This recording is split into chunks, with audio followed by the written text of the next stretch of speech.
Buongiorno, Mondo, and welcome back to 15 with Fosca, the podcast. So today is a little different from what we're used to because I'm actually going to be interviewed today by Andrew Niklas, who is my man behind the scenes. So he's the person you never see, but he actually edits this podcast.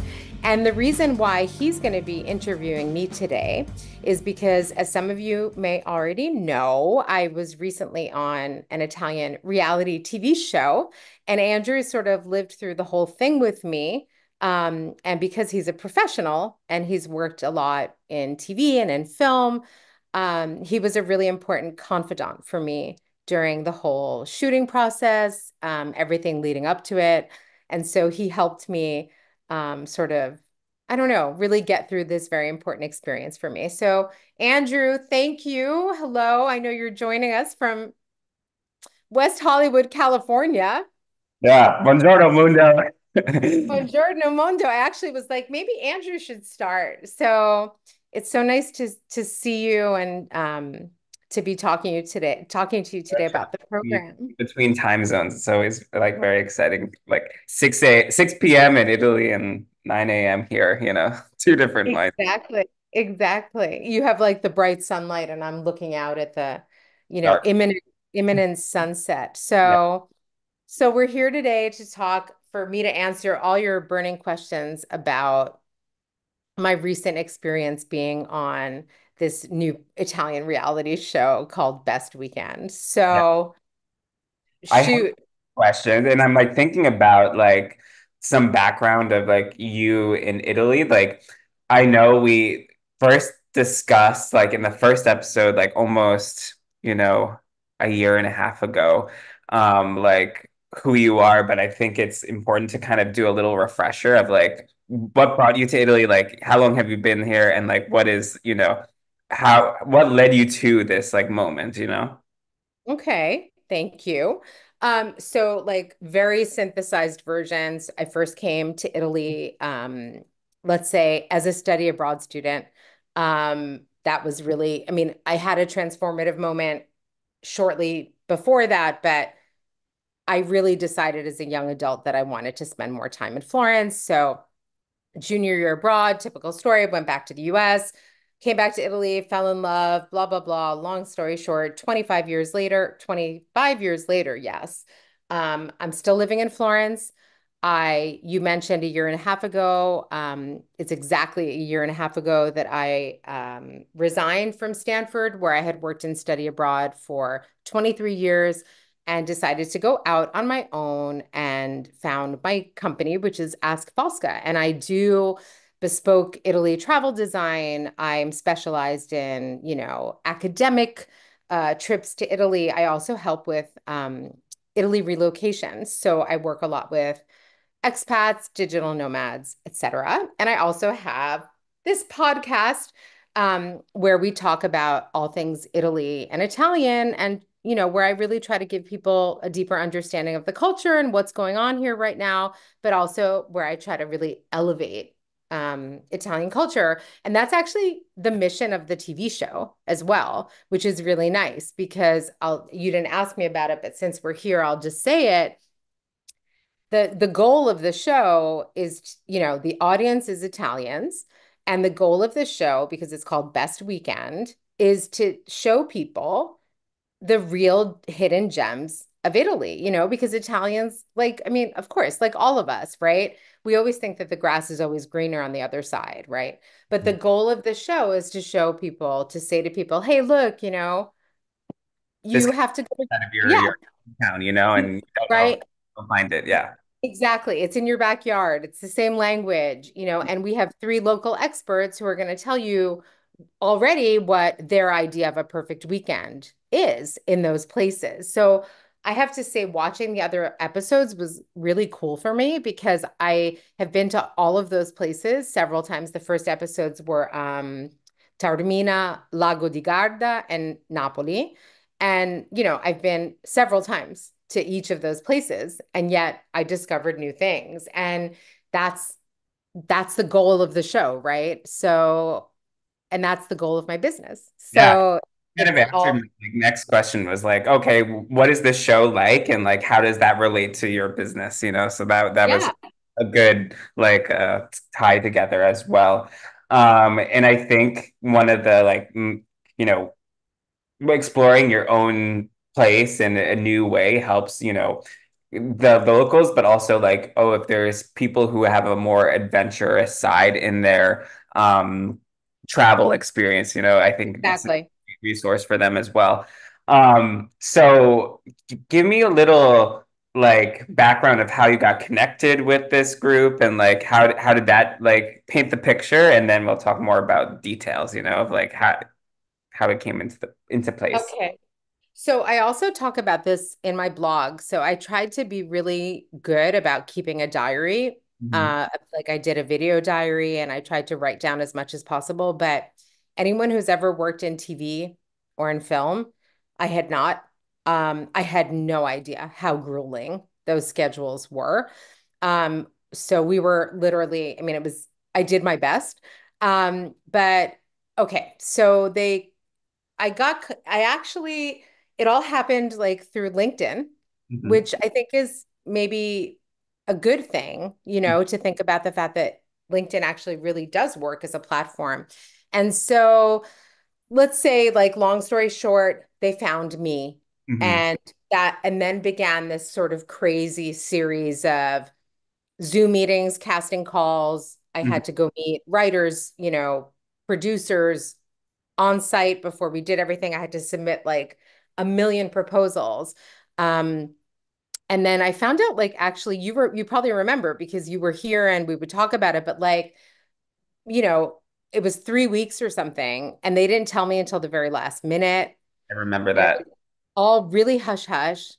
And which is normal because it's a reality show, but like I didn't know that. Like, what do I know about reality TV, right? Mhm. Like, hello, newsflash, I don't watch much TV. And so I wasn't really familiar with the format either. And so yeah, they found me, let's say, through LinkedIn.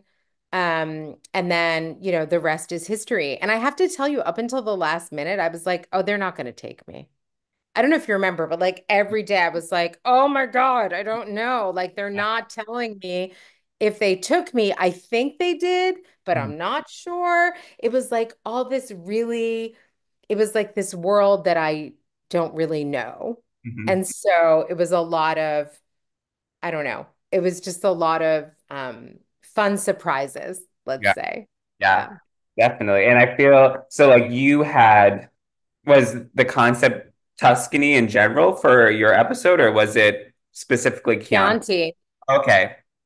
It was the Chianti, and they contacted me specifically about the Chianti. And when I made my choices, they wanted to, something actually I really appreciated is that they wanted to know, they wanted a motivation behind my choices. Hmm. So it wasn't like, okay, I want to do yoga in the vineyard because I think it's just like a cool thing to do. No, it's because my idea of an ideal weekend in the Chianti involves connecting with nature and connecting with ourselves and regenerating, and so doing something for ourselves, right? For our well-being.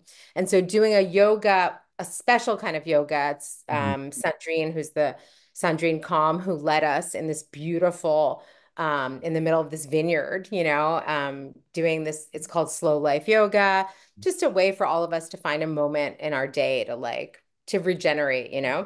And they liked the idea of that because it really represented my weekend. And then the place that I chose for us to eat is the Castello di Verrazzano, where I took my students um, every single quarter for like, I don't know how many years, as okay, welcome to the Chianti, welcome to Florence, welcome to Italy, welcome to Tuscany, and to give them an understanding of so many things, the history, the food culture, the wine culture, and the beauty, to give them, I think, you're in California right now, so you can understand this. Like, for students coming from California to be able to, getting to Florence, spending a couple of days in Florence and like the urban Hmm. chaos, and then just a little outside of Florence, you have this complete paradise, Yeah. right? So Yeah. that was like the red thread of my weekend. And then Gotcha. another important thing was that the place where we stayed, which is a beautiful villa called Villa dei Ricci, um, is is run and owned by my friend who I met through my volunteer work with Progetto Itaca. And so everything had for me, there was a meaning. It wasn't like, oh, I like this place because the food is good. Hmm. No, it was, I want to go here. I want to share this place, not only because I think it's a fantastic place or I want to share this experience because I think it's a fantastic experience, but really like this is about me wanting to show you really the creme de la creme, you know? And we all did that. That was, and I think the caliber of the show is really high. And if Hmm. anyone out there is listening, I think a US audience would love this show. Agreed. Agreed. And you were talking about like you had three different activities that you had to do, like restaurants, lodging, and the yoga, Experience. the Yeah. experience. Um, how did you feel like kind of crafting, like what was the process of crafting that journey? Because you mentioned like, oh, you've taken students before, and then also like where like where was the inspiration that came to this, you know? It's funny. I all of these things came together so quickly that I didn't have time to reflect on them. And then once I was there, it's kind of like I made the connection. I don't know how to explain it. I think that the writers and the producers, obviously, because they're pros, like they saw something that I, as like a normal person, I'd never been on the screen. I've never aspired to be on the screen. As I say, I'm a podcaster for a reason. So I found myself in this situation though, but it was very comfortable for me because it was all extremely familiar. So it was things that I've always done. Like I've always taken people, my students, giving them that introduction, that Mhm. beauty, right? The thing that transforms you when you come to Italy. And so I was just doing the same thing. I was trying to keep that in mind, I guess. I don't know. I guess it was subconscious. Yeah. Andrew, it was a really strange experience. I think you, because you work in the field, you understand, but I've always worked in really high pressure, high paced environments, but I was not prepared at all for being on camera and on Yeah. for Commitment for for about 12 hours. yeah. Yeah, for 12 hours every day. Like, Mhm. and that's the beauty and the magic of television Yeah. because the product is brilliant, right? And so when you see like Luca's my partner, he's a chef. Andrew, you knows him, but I'm just whoever doesn't know out there. And Luca and I were watching it together, and he's like, "Oh, why did you leave the room?" And I was like, "Dude, because they told me to leave the room, like Just there's fun out. directors and writers. And then I said to him also, like at another point, he was like, "Oh, I don't know." He asked me another question. Oh, no, I said we were watching a scene, and I said, "Do you know how many times we had to shoot that scene?" I was like, "We probably shot that scene 30 times." And he was like, "Oh, well, it came out perfectly." And I was like, "Well, thanks." So all this stuff you don't see, Yeah. behind the scenes. And so, 5 days of like really intense shooting. And for me, this was like an unknown universe. My co-contestants, who are both wonderful, so shout out to both of them, Emanuela and Gregorio. They're both like actors. I mean, they both have a lot of acting experience. They feel much more comfortable in this milieu. I was just like, oh, okay, I'm going to be myself. I don't know how to explain it. I was like, oh, yeah, I'm an expert. I'm a local expert. I'm just going to go and do what I always do with my clients or with my students or with Andrew, and I'm going to take you to the place that I like, I think has the best food and the best wine. You know me. I mean, you know how I am. Mhm. Anyway, sorry. Next question.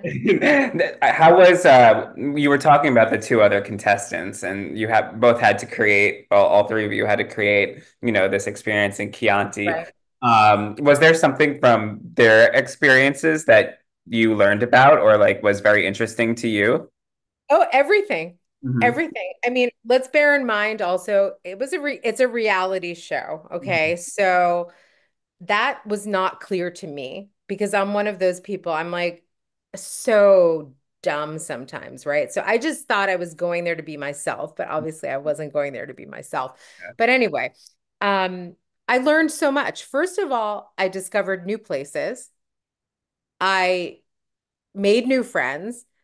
I love my co-contestants, but every single place we went to was phenomenal. I mean, the running with the goats, I probably would have avoided, but I'd go back there because they have a cheese shop Hmm. and they were lovely. And you didn't see it didn't make it to the final cut, but actually that's the other thing. See, you understand this.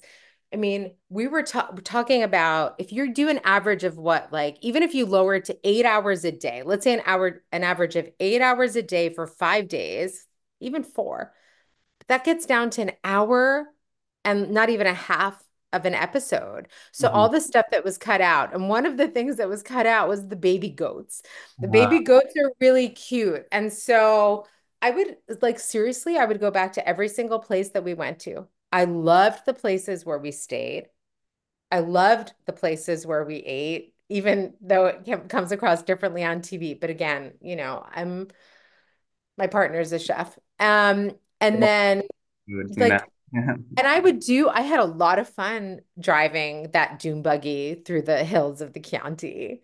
That was like really liberating for me. Yeah, yeah, I had to let go of a lot of I don't know, my inhibitions. yeah, By the last day, I was just a very different person. I don't know yeah, how to explain. yeah. Yeah. It's a transformative experience, definitely. Yeah. I You are loved it. exposed to a new way of, because it's combining your passions, but through a different medium. Uh, Yeah. Tell me a little bit about the host. You mentioned that he's almost similar to you, but in an opposite way of like he's an Italian expat in the United States, and you're Yeah. United States expat in in In Italy. Italy. Mhm. So Francesco Panella is his name. And I have to say, he's the host of he was, in addition to, this is a new program. But Italian audiences and probably international audiences too know him most for his show, which is called Little Big Italy. And it's a phenomenal television show. It's a really good show. And I never watched TV, but during the pandemic, Luca and I discovered it and we actually really liked it because what he does is because he's an Italian expat in New York, he goes all over the world. I mean, he goes to Bangkok, he goes to Warsaw, he goes to Australia. I don't know. He goes like everywhere. And they choose three local expats, Italian expats, and those expats take him to their restaurant choice. So they just do one activity, one thing. Yeah.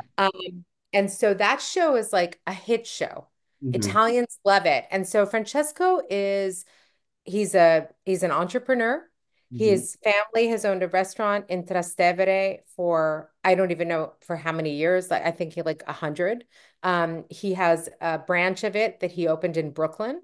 It's called Antica Pesa, and he's an entrepreneur. He is, it's like he does TV like almost as a hobby. He comes from a family of actors. I think his grandparents were important Italian actors. And so he kind of has that in his blood, the TV thing. He's extremely successful. Has the most energy I think I've ever, like, I'm very high, me, I'm very high energy. Yeah, Francesco like puts me to shame. It was a lot of fun to work with him. He is extremely smart. Um, a very a person who really studies people, understands situations, has a very deep respect for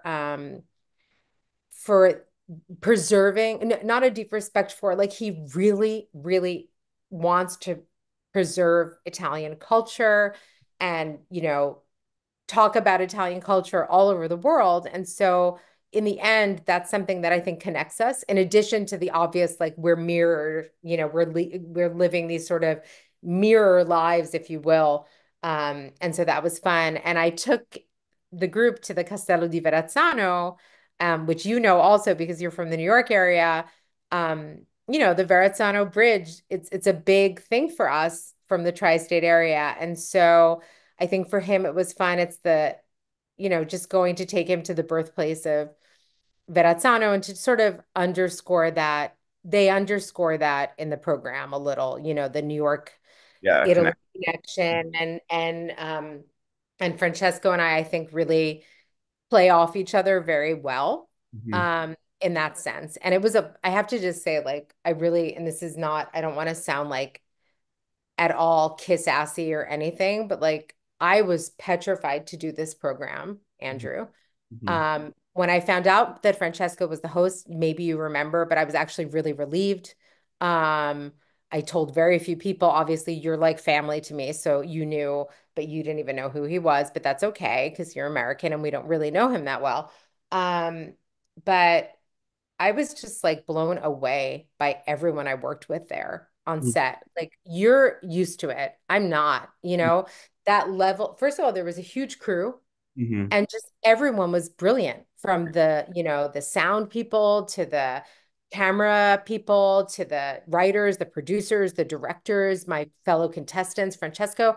Everyone was just like wonderful. And then it was just too busy to worry about anymore. Yeah, yeah, you just had to I go. just I just had to go. And it Yeah. was like something, like the minute because people don't realize, and I'm like, dude, I'm sitting in a restaurant. I've got like a big hot light on me. I'm Mhm. sweating bullets. Yeah. We've probably shot this scene 6 times. The food's cold now. Like, Right? I'm not hungry anymore or whatever. And so, as I said, like clueless, I had no idea, like, no idea how magical the world of television is. It's yeah. magic. And I fell in love, Andrew. I love it. I would do it in a heartbeat again. Amazing.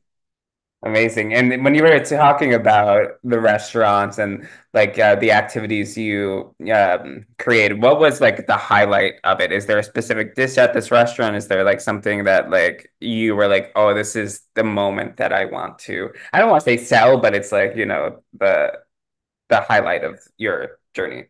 Okay, so the thing I was most proud of, I think, is well, you know, I think I put together a fantastic weekend. Mhm. Um, and I know that it appeals to a certain demographic. And I think that's the beauty of the show. As you were saying earlier, you've got the people who are more like, oh, I want to do a weekend, of like dune buggies, or I want to do a weekend with my family and go run with the goats, or I want to do a weekend like mine, which was like Well, well-being, really good wine, really good food, and a really good place to sleep. mhm. So I have to say, for me, the best thing was that my choice for the lot for lodging, the Villa dei Ricci, nobody knew it.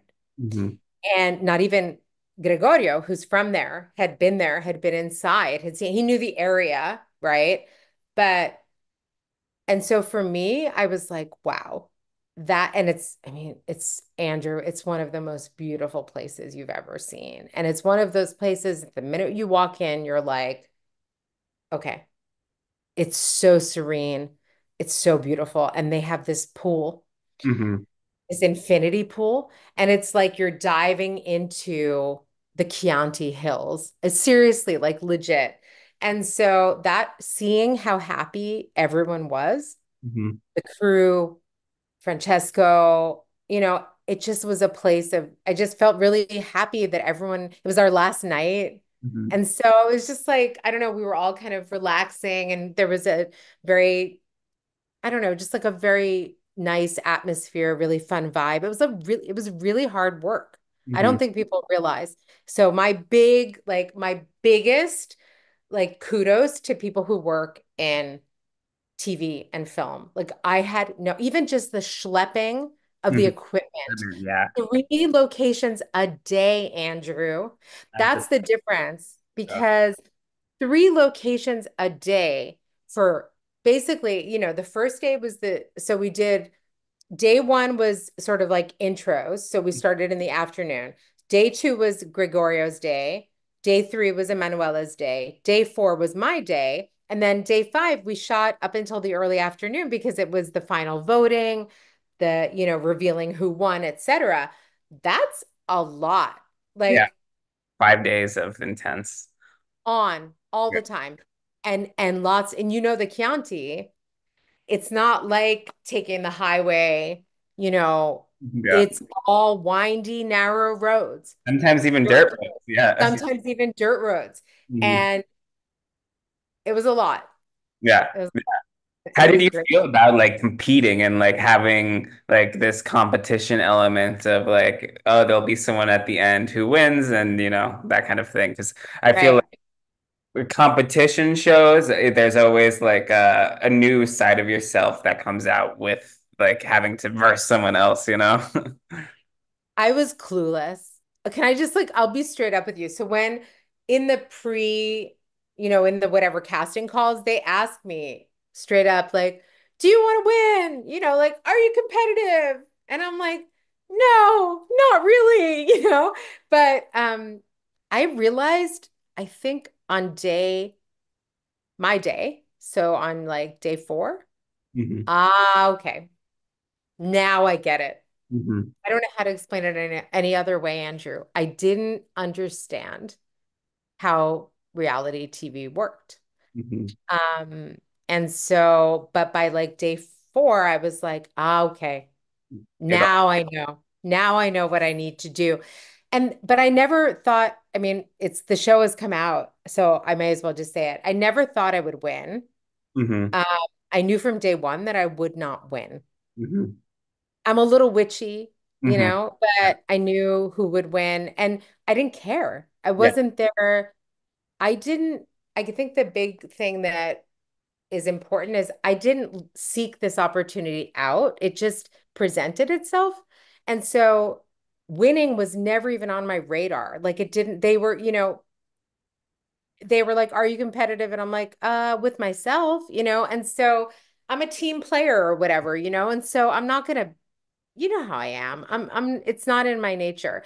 But I have to say though, I got a little pissed off, because when you hear criticisms of things you've chosen, Yeah. even though that's part of the beauty of the reality TV is creating this chemistry, but also creating this climate of competition Yeah. because it keeps viewers engaged, obviously. So once I was not at ease, Andrew, at all. Like I was like, like totally stiff. And then, as I said, by like day four, I was like, okay, take me from this side, and I mean, not that extreme, but I also got a little more defensive of my choices because Hmm. I was like, no, at a certain point, no, you can't say that about this place, So sort of standing up for my choices, but not for me. I don't Hmm. care about me. It was for the people that I chose and their places because I believe in those places. If not, I wouldn't have chosen them. Yeah. So, yeah, anyway. Amazing. Yeah, I think that's like it builds community regardless, like now it's like if you have people that are asking you for recommendations in that region, then you can actually kind of maybe show them some of these clips of being like, this is, you need something more visual to like talk to that client or talk to that team, Yeah. you know? Yeah. And it was shot beautifully. I mean, they had, I don't know how many camera people there were, a lot. And they had a drone and they had, obviously, it's very magical when you see it all come together. Yeah. Um, Yeah. even the narrative part and the visual part, because I was fretting all these months because I was like, I don't like some of the stuff I said, Yeah. and, who knows what I'm going to come out, looking like. Yeah, and we kind of know that you were not the winner of this competition, but if there was something that you would change or anything, or did you feel like you wouldn't, First of all, I want to underline that I lost by 1 point, Mhm. which I think is important because we were tied. We'll do a spoiler alert in the description, but I lost by 1 point to a local boy, like a local man. And that felt very impressive. And I think, the history, if you think about the Chianti, it's very Anglo-American, but also international. And so actually, I think the TV show made a pretty good move by the production company by choosing me because we are a big presence here, especially in the Chianti, right?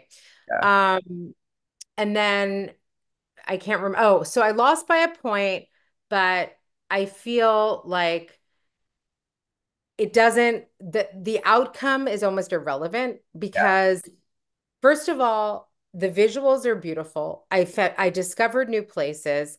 I'm writing about like I have a whole series of diary entries that I'm publishing on my blog Mhm. where I'm including all of my advice for the area. So not only sort of my usual advice that I would give, but these new places that I found and these new people that I've met, I wouldn't change anything, Andrew. The only thing I would change, I would worry less before. Yeah. I Yeah. wouldn't, I, I wouldn't change anything about my itinerary because I really stand by my itinerary. I would change the fact that I drove myself crazy. And then the minute I got there, I was fine. Yeah, it was, you're all good. And you were the only American on the show altogether, right? Out of all the episodes. Exactly. And so like and I didn't think about that. Well, I didn't know. The truth is I didn't know because something that we haven't talked about is that reality TV, a show like this, I knew nothing beforehand. I mean, Mhm. I really knew nothing. So I didn't know who the other contestants were, and I didn't know what my activities were going to be or where we were going to be going. And they would ask me these crazy questions, like we would talk every couple of days, and they would ask me things like, "Do you know how to drive a boat?" And I was like, I think I'm a Chianti expert, and I don't think we need to drive any boats. And then they were asking things like about horseback riding and things like that. So I was going there and I thought we would be doing horseback riding for sure. Mhm. And I thought we would do something with driving something, but Yeah. I didn't know what. And so that was also like that was very stressful. Um, but I had so much fun. Like I would literally repeat everything I did. Oh man, Everything I did. great. Yeah. That's awesome. So that was the end of the questions that I had. I was just wondering if there was any other like comments or statements that you wanted to reflect on a bit more, or Yeah, I mean, I think the one thing there are a few things that I hope will come out of this TV show. One is that I hope they continue because I think it's a great show. As I already mentioned, like I watched the other episodes and I discovered all these great new places. And so it's a it's a fun approach to a weekend adventure. And I could see a lot of people seeing value in that.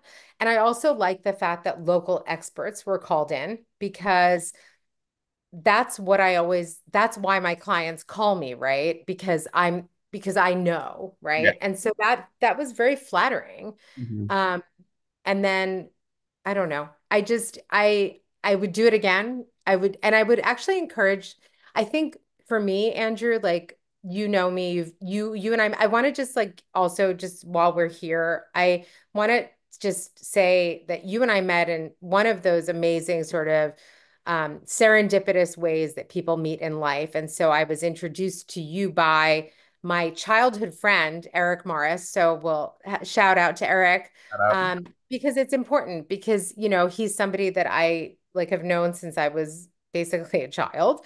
And, he connected the two of us and then everything happened to just fall into place with the podcast and stuff. And I think that the same thing happened with the TV show.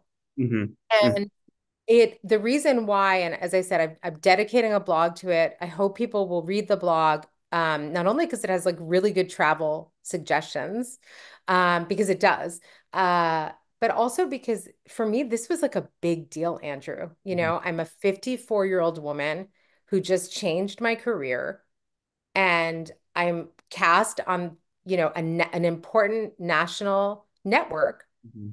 to, as an ex, like it felt very scary and very daunting. But in the end, it's It's kind of fun. unbelievable. Yeah, yeah. Huh? Part of It's your unbelievable.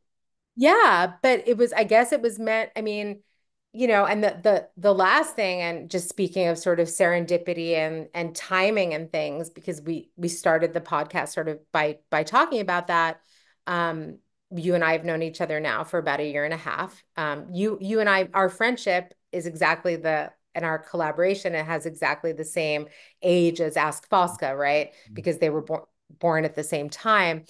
And, the TV show is one of those things, one of those serendipitous things. And when life throws you, I was really tempted to say, I don't know if I was ever tempted to say no, but at Mhm. a certain point in the process, Andrew, I was like, I don't know if I can do this. It Yeah. felt like a lot. So I guess for me, and I think the reason why I hope people will read the blog is because I found things that I didn't know I had inside of me. Mhm. My episode was recorded exactly a year to the day after I had given after my last official day at Stanford. Wow. So that felt like very poignant. Mhm. And then the episode just came out this week, which is exactly a year and a half, more or less. You know how people say, like, oh, when you start a business, it takes about a year and a half to really start seeing results, year and a half to 2 years. Mhm. Program is coming out exactly a year and a half from the founding of the business, right? Yeah. Um, and so I hope people will be able to find a way to watch it because Mhm. it's a lot of fun, Andrew. Like, I Mhm. don't know. I think there are a lot of silly comic moments because it's reality TV and we got to keep, that. But God, there's so much beauty Mhm. and a lot of food porn, Mhm. um, a lot of beauty, and I think also just, a lot of characters, but a lot of like very high quality produced um, TV. It Yeah. just that I think everyone can get, something from in an Yeah. hour. Well, I think this is like a exciting new chapter that will begin for you, and you never know what could happen in the future, right? Well, who knows, right? I mean, who knows? I had a great time. That's all I care about. Like for me, it was more, as I said, like it never even really crossed my mind to win, Mhm. or what that would entail. It didn't matter. I also was not made aware of like what that would involve. It was Yeah. just like at a certain point, it became a challenge for me personally. Okay, you've got to do this. Like now you've said yes, you've got to show up. You got to Which follow through. got to follow through, which for me, being the highly anxious person that I am, Hmm. was not easy. So I'm actually like super proud of myself that I did it. And so I'm very grateful that somebody thought that I could actually, pull this off. And I did. Yeah, yeah, there you go. And is this episode now the last one of the season? Yeah. Yeah. So they did only 4 pilot episodes. Hmm. And honestly, I I really want to see more. Yeah. So I Mhm. hope they do more. I really hope they do more, but I have no information on that yet. And All right. I think for me, this was a one-off. I Yeah. mean, I have to tell you, like, I was joking. I had a watch party last night and at Bacaro, obviously. And I was joking with people like, okay, this is the next show that I'm gonna do. There's this reality TV show here called Il Contadino Cerca Moglie. So like, I don't know, like farmer, the literal translation would be like the farmer looking for his wife or something. I was like, oh, I'm gonna, send in my, I'm gonna be on, Il Contadino Cerca Moglie. Now I'm gonna become like a reality TV, you know. I don't think I'm gonna go on like Survivor or any of those places where you have to starve and live off the land. No, mine was a luxury, Yeah. anti-stress. You know me, Andrew. Yeah, exactly. Exactly. Well, I'm Anyway, excited to check it out myself, and I'm sure folks at home check it out. It's on Nove. yeah, it's on Nove. And so, I mean, which is a pretty important network. So you can Google it. It's Canale Nove. It's all over their social media. I Mhm. don't know if and when it'll be available outside of Italy, but I will keep you posted, of Yeah, course, yeah, because and I want everyone to see it. But you in the know? meantime, you could read your blog, about the Well, experience. yeah, please follow the blog because and I did also do some video diaries. So we'll see if I have the courage to post those Yeah, at but some that's point. But I'm definitely writing about it. It's sort of like a diary, and I yeah. hope people will read it because there's also, as I mentioned, there's some really good free suggestions Hmm. for places to visit, places to eat, things to do, Hmm. etc. All Yeah. right, Chianti is a lovely area, so it really is. excited to see it. Well, enjoy the rest of your evening and Thank you, my dear. You too. yeah, And yeah, we'll talk soon. yeah, thank you. Grazie mille. Grazie mille tutti. Ciao, ciao. Thank you, Andrew Niklas, for the interview, and to all of you for tuning in to this bonus episode of the podcast. Just a reminder that we will be on hiatus until Valentine's Day, when we'll return with a phenomenal themed episode. In the meantime, you can catch up on my past conversations by subscribing and following the podcast. And happy holidays to you and your loved ones. Buone feste. Grazie mille e alla prossima volta.